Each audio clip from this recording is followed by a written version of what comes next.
Olá pessoal, estamos de volta aqui com o nosso assunto de parasitologia, dessa vez falando de uma outra doença, né, chamada amebíase. Talvez você já tenha ouvido falar dela. Na aula anterior, nós falamos de uma outra doença chamada giardíase. Ambas doenças estão relacionadas com condições de saneamento, né, que uma população eventualmente tem ou não tem. Significa que doenças como essas são bem comuns em países onde essas condições não são muito bem estabelecidas, né? Ou seja, não existe água tratada e nem um destino adequado dos dejetos humanos. Para introduzir aqui o nosso assunto, vamos ver o que nós vamos ver. Vamos ver a causa, né? Qual é a causa dessa doença. Vamos ver as características desse protozoário. Vamos depois falar de sintomas, em que sintomas o indivíduo tem ao contrair essa infecção. Vamos falar também como ocorre a transmissão e contágio, prevenção e vamos finalizar essa aula falando de diagnóstico e tratamento, tá bom? Então vamos primeiramente conhecer o protozoário, suas características morfológicas aqui. Em seguida, nós vamos falar sobre as demais características dessa doença, tá bom? Então, o agente causador da amebíase chama Entamoeba histolítica. Veja como se lê o nome, ó. Entamoeba histolítica. Mas uma outra espécie também está envolvida com essa doença, causadora da amebíase, chama Entamoeba dispa. Essas duas formas, essas duas espécies, elas são dificilmente distinguidas morfologicamente falando, seja da sua forma de cisto ou sua forma de trofozoíta. Mas existem diferenças bioquímicas e moleculares que permitem classificá-las em espécies diferentes. E ambas estão envolvidas, né, com essa doença chamada amebíase ou disenteria amebiana. Aqui, vamos considerar uma classificação do ADEL 2005, que não considera ou não organiza os organismos naquela forma tradicional, né, de reino, filo, classe, ordem, etc., mas em grupos. Então, esse agente causador, entamoeba histolítica e dispa, pertence ao grupo chamado Entamoebida e ao supergrupo Amebozoa. Bem, eu não falei disso na última aula, porque essas duas classificações estão presentes nos livros, né? Mas a que é mais recente é essa de 2005 do Adel et al., no qual ele usa critérios evolutivos, né, de parentesco evolutivo, para poder estabelecer uma classificação dos protozoários. Depois eu posso disponibilizar o artigo para que você possa ler a respeito disso, né? Bem, como é que nós reconhecemos morfologicamente? Imagine que você esteja com uma lâmina aí de microscopia, né, sobre microscópio de luz, e você precisa identificar o cisto ou eventualmente o trofozoíto. Como é que você faz isso? Que características esse protozoário tem? Bem, eles têm duas formas evolutivas, uma chamada trofozoíta e cisto. Quando eu falei de giardias, eu disse que trofozoíto é a forma com a qual o protozoário se alimenta, se reproduz e causa o problema. Aqui é do mesmo jeito, né? É essa forma que vai ser responsável por toda a atividade, praticamente, que o protozoário tem. Quando as condições não são adequadas, como acontece com o meio ambiente, ele então insista e forma essa estrutura chamada cisto, que é uma forma de resistência, com o metabolismo reduzido, não é?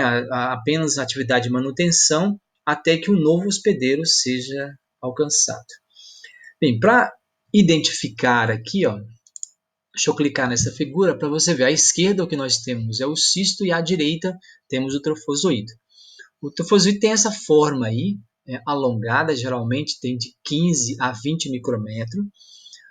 Se locomove, né, por meio de pseudópode, e é por meio de pseudópode também que ele captura aquilo que interessa, protozoários, no nosso caso hemácias, né, bactérias também são capturadas por meio desse prolongamento de sua membrana e envolvendo o alimento. Então essa forma aí tem um tamanho de 10 a 15, melhor, de 15 a 20 micrômetros, e se locomove por meio do pseudópode. Tem um núcleo só, que está apontado aí, núcleo, né? Identifica com cariossomo e cromatina, esse é o material genético material genético do protozoário vai se organizar aí no interior do núcleo dessas duas formas.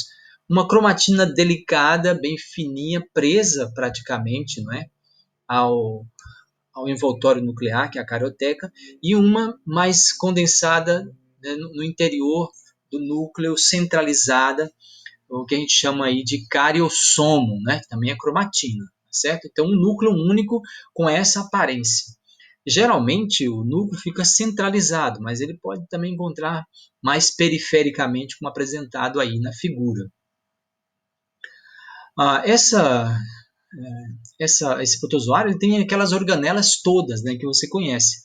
Complexo de Golgi, retículo endoplasmático granuloso, não é? Tem lisossomo, só não tem mitocôndria. O que eles têm é mitossomo, que é como se fosse fragmentos, né, assim, de mitocôndria. Esse mitossomo não tem DNA próprio, e as enzimas que atuam aí nessa organela, os genes, os genes que codificam as suas proteínas, eles ficam no núcleo da célula, né, no núcleo do protozoário. Então não tem DNA próprio, né, os mitossomos, ok? Mas são estruturas encontradas aí, como é encontrada também ali no outro protozoário que nós vimos, que é a giardia, ok? Podemos identificar aqui, ó, que essa forma até fagocitou um eritrócito hemácia, né, até apontado pelo 1, né, dá para perceber eritrócito no seu interior, resultado de um processo de fagocitose. Então, quando ela invade, como vamos ver daqui a pouco, quando ela invade a mucosa, né, e passa para a submucosa, ela pode englobar eritrócitos. Vamos ver que é uma amebíase aí extraintestinal. Podemos identificar também que existem podemos dividir aí ou separar, né, o citoplasma em duas porções, o chamado endoplasma e outro ectoplasma. O ectoplasma mais externo e o endoplasma mais interno, mais denso, né, geralmente mais corado do que o ectoplasma. É do ectoplasma que partem esses pseudópodes aí, no qual ela se movimenta e captura o alimento. Okay? Essas características aí é que permitem a gente identificar o protozoário, né? Ou melhor, distinguir esse protozoário de outras amebas que podem não causar doenças ou causar uma forma mais leve, né, de doença, tá certo? Geralmente elas podem ser encontradas, né, no nosso intestino sem causar nenhuma doença e é preciso distinguir uma da outra. À esquerda é o cisto, uma forma geralmente ovoide. Observe que pode apresentar aí de 1 a 4 núcleos, nesse caso tem 4 núcleos presentes. Então essas estruturas redondas, apontada aí a setinha núcleo, tem 4 nesse caso, então significa um cisto ativo, né? Um cisto que ainda está imaturo teria apenas de 1 a 2 núcleos.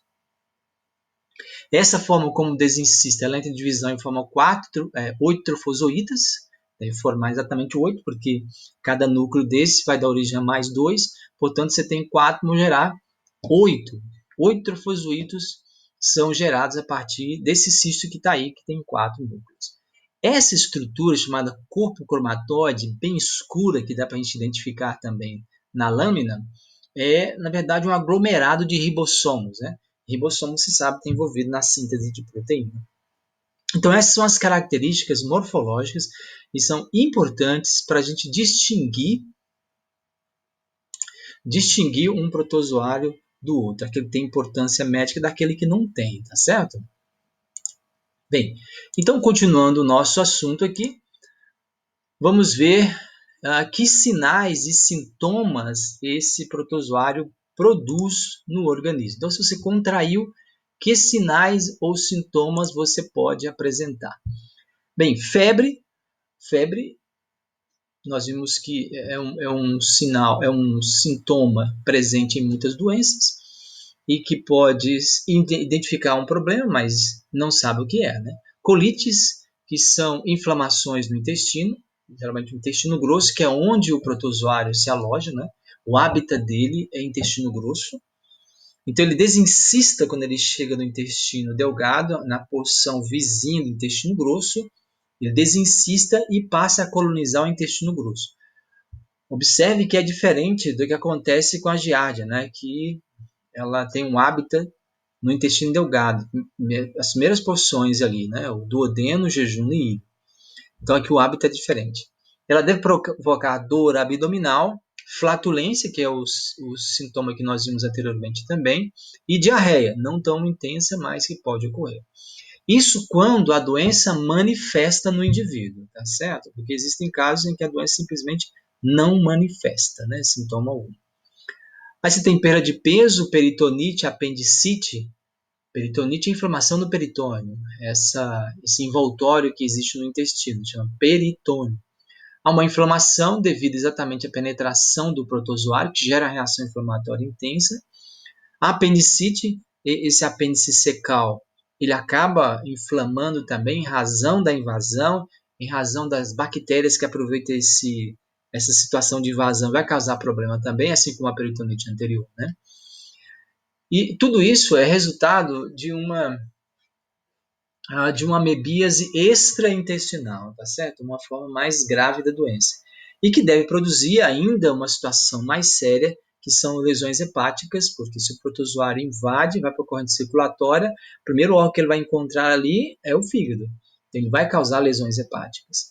Se ele continuar se disseminando pela corrente circulatória, ele pode ir para o pulmão e para o cérebro, pode provocar lesões também.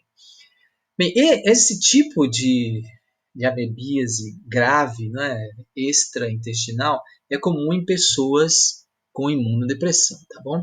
Pessoas saudáveis, geralmente, não apresentam problema.